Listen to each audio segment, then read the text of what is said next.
Everybody knows about Greensboro. February 1st, 1960. 4 college students sat down at a lunch counter in North Carolina and sparked a movement. But there's a story that comes 2 years earlier, one that almost nobody knows about. A story that was the first, a story that worked, and a story that America forgot. This is the Dockum Drug Store sit-in, Wichita, Kansas. July 19th, 1958. On a Saturday morning in the middle of the Midwest, a 19-year-old girl named Carol Parks pulled into the parking lot of Dockum Drug Store, a popular chain store on Douglas Street. She walked through those revolving doors and did something that should have been simple. She sat down at the lunch counter and ordered a Coca-Cola. The waitress was about to serve it. Then she stopped. She realized the store policy was clear. They didn't serve black people at the counter.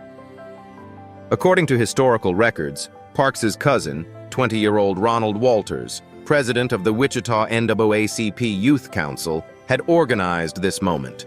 They'd planned for 2 years. They'd practiced in the basement of St. Peter Claver Church, role-playing taunts and insults. They were prepared, they were determined, and they were about to change everything. "It was Mississippi up north," Walters said, "so we tried to break it down." On that first day, Walters and Parks-Hahn brought 10 more students. They came one by one until every seat at that lunch counter was full. Neat, polite, quiet. They didn't yell. They didn't protest verbally. They just sat there, day after day, asking for the same simple service every other customer received.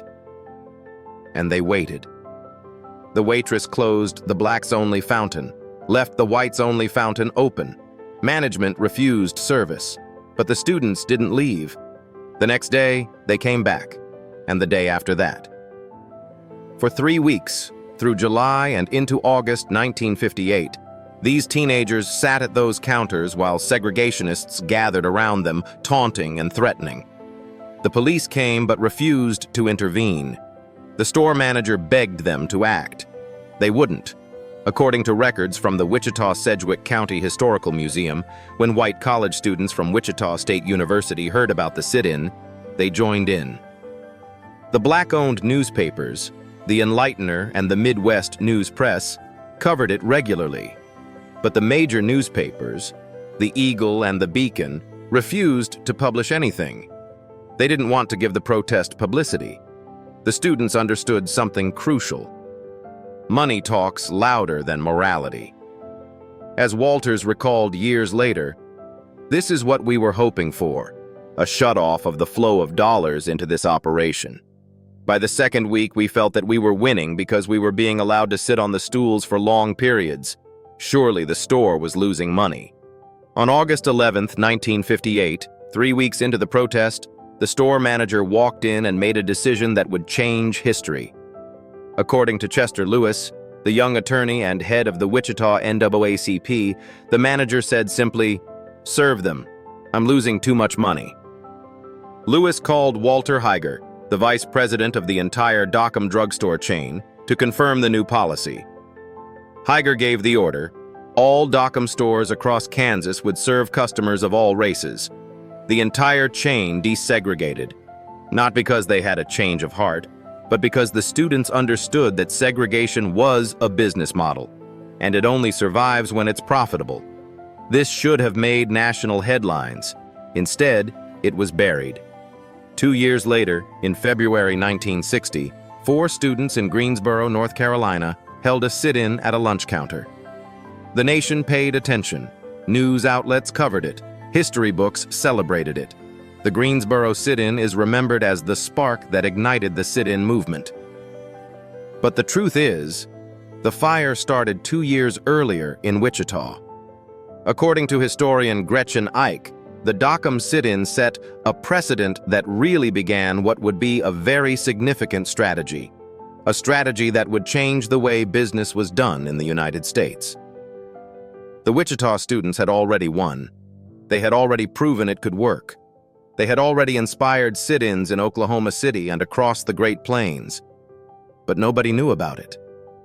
40 years later, in 1998, Wichita finally acknowledged what those students had done. A 20-foot bronze sculpture was erected at a cost of $3 million, depicting the lunch counter and the protesters. It sits at a site that's now an Ambassador Hotel. It's a monument to forgotten courage, to young people who refuse to accept that's just the way things are. To Ronald Walters and Carol Parks-Hahn, who understood that sometimes the most powerful weapon isn't violence or anger. It's simply refusing to move. They sat down for equality. And the whole system had to change. Now here's my question for you. Why didn't we learn this in school? This is the story that should have been taught alongside every other civil rights narrative. This is the sit-in that started first. The one that worked. The one that was forgotten. Comment below. Did you know about the Dockum sit-in before today? And why do you think America's history books overlooked this victory? Like this video. Share it with someone who needs to know that civil rights victories came from the Midwest too. From teenagers, from young people who had nothing but courage and conviction. Subscribe to Ikemefuna History TV. We uncover the stories they erased, the victories they buried, the heroes they forgot. Every week, we dig deeper into the truth that official narratives ignore. Because history isn't what they taught you. History is what actually happened. And the Dockum sit-in proves that sometimes the most powerful movements start in places nobody's watching. They start with ordinary people doing extraordinary things. These students changed America. Make sure their names are remembered.